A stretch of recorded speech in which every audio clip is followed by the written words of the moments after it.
Hello friends, welcome to நட்புடன் சமையல். இன்னைக்கு நம்ம நட்புடன் சமையல் சேனல்ல பார்க்க போற ரெசிபி ஆனியன் பஜ்ஜி. சரி வாங்க ஃப்ரெண்ட்ஸ், இந்த ஆனியன் பஜ்ஜி ரெசிபி எப்படி செய்யறதுன்னு பார்க்கலாம். முதல்ல ஆனியன் பஜ்ஜிக்கு தேவையான வெங்காயத்தை கட் பண்ணிக்கலாம். நான் 4 வகையான ஷேப்பிங்க உங்களுக்கு செஞ்சு காட்ட போறேன். முதல்ல நீங்க பார்க்குறது ரிங் கட்டிங். ஸோ இந்த மாதிரி வெங்காயத்தை கட் பண்ணி உள்ள ப்ரெஸ் பண்ணி விட்டீங்கன்னா உங்களுக்கு ரிங் கிடைக்கும்.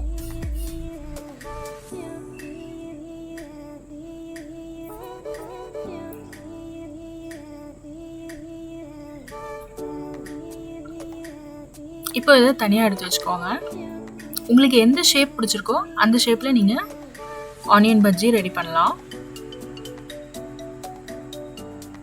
இந்த ரெசிபி ஒரு ஈவினிங் ஸ்நாக் ரெசிபி. உங்களுக்கு ஈவினிங் டைமில் பசிக்குது, இல்லை குழந்தைங்க விருப்பமாக ஏதாவது கேட்குறாங்க அப்படின்னா நீங்கள் இந்த ரெசிபியை வெறும் 15 நிமிஷத்தில் செஞ்சு கொடுக்கலாம்.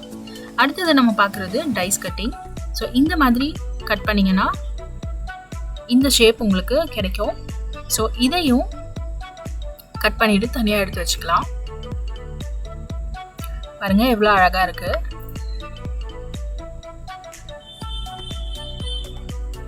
மூணாவது நம்ம பார்க்குறது ஸ்லைஸ் கட்டிங்.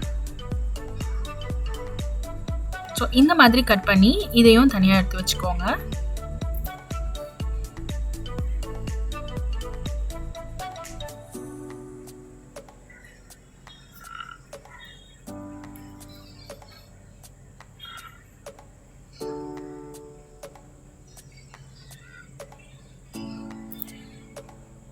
இப்போ நீங்கள் பார்க்குறது ரஃப் கட்டிங். இது நம்ம யூஸ்வலாக காமனாக வீட்டில் பண்ணுறது தான். ஸோ இந்த மாதிரி கட் பண்ணி வச்சுக்கோங்க.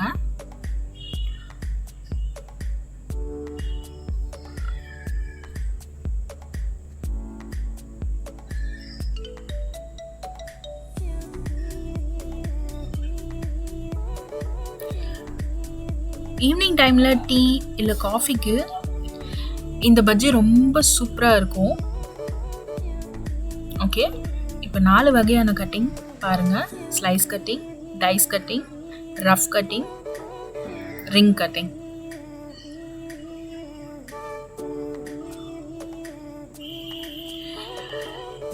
இப்போ ஒரு பாத்திரத்தில் தேவையான அளவு கடலை மாவு,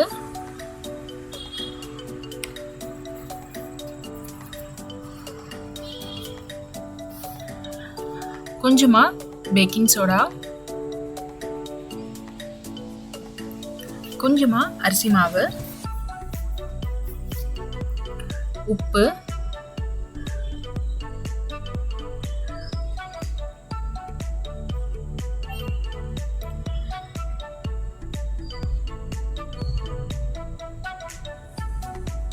சீரகம்,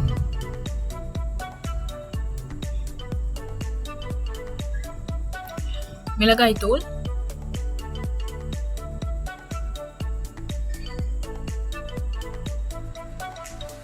சீரகத்தூள் சேர்த்து அதை மிக்ஸ் பண்ணி விடலாம். இப்போ கொஞ்சமாக தண்ணி ஆட் பண்ணிக்கலாம். லிக்விட் கன்சிஸ்டன்சிக்கு மாவு இருக்கணும்.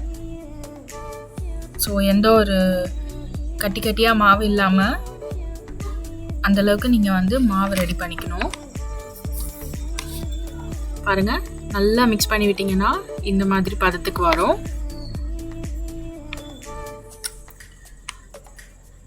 ஸோ அப்போ தான் உங்களுக்கு மொறு மொறுன்ட்டு ஆனியன் பஜ்ஜி கிடைக்கும்.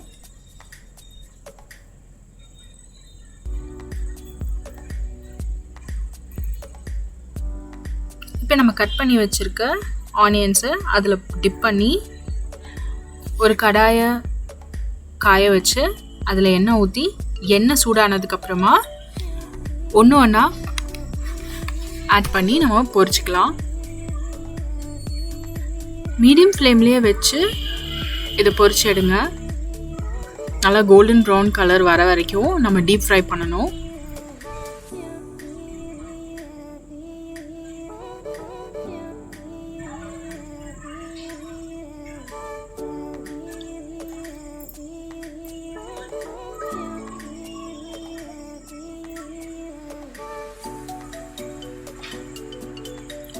रिंग टाइप ऑनियन बज्जी तैयार। இப்போது அடுத்து நம்ம டைஸ் ஷேப்பில் கட் பண்ணி வச்சுருக்க ஆனியனை அதே போல் மாவில் டிப் பண்ணி எண்ணெயில் போட்டு பொரிச்சு எடுத்துக்கலாம்.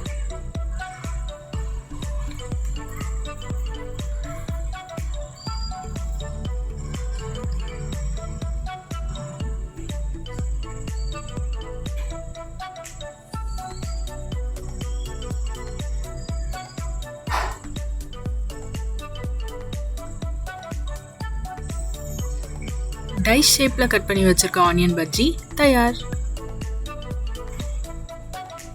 இப்போ மூணாவதா ஸ்லைஸ் கட்டிங்.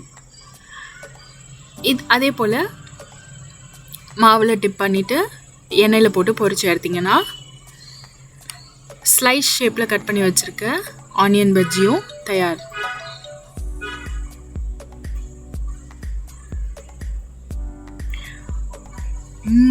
பார்க்கவே ரொம்ப எம்மியாக இருக்குல்ல.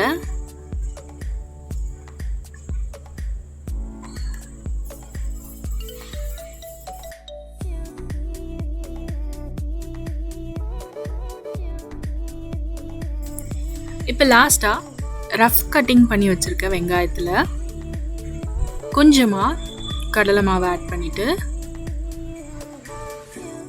அரிசி மாவு,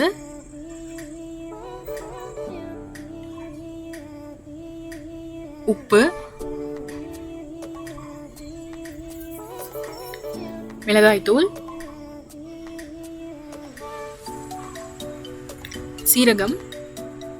சீரகத்தூள் சேர்த்து நல்லா மிக்ஸ் பண்ணிக்கலாம். கொஞ்சமாக கருவேப்பிலையும் ஆட் பண்ணிக்கலாம். தேவைக்கேற்ப தண்ணி சேர்த்து அதை நல்லா மிக்ஸ் பண்ணி விடலாம்.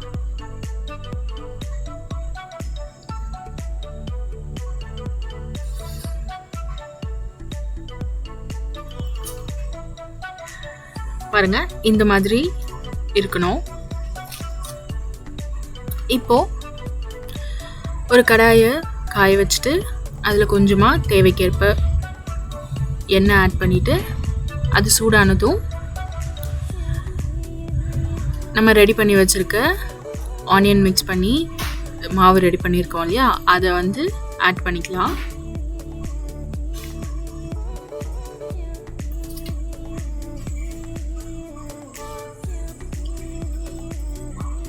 இதுவும் கோல்டன் ப்ரௌன் கலரில் வந்ததும் தனியாக எடுத்து வச்சிடலாம்.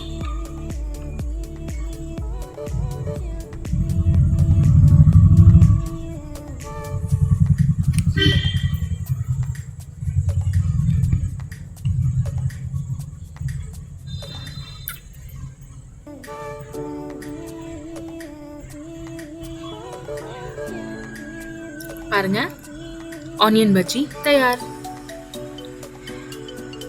கொஞ்சமாக கார்னிஷ் பண்ணுறதுக்காக கருவேப்பிலையை எண்ணெயில் போட்டு பொரிச்சு எடுத்திங்கன்னா அந்த வாசனை உங்களுக்கு அருமையாக இருக்கும்.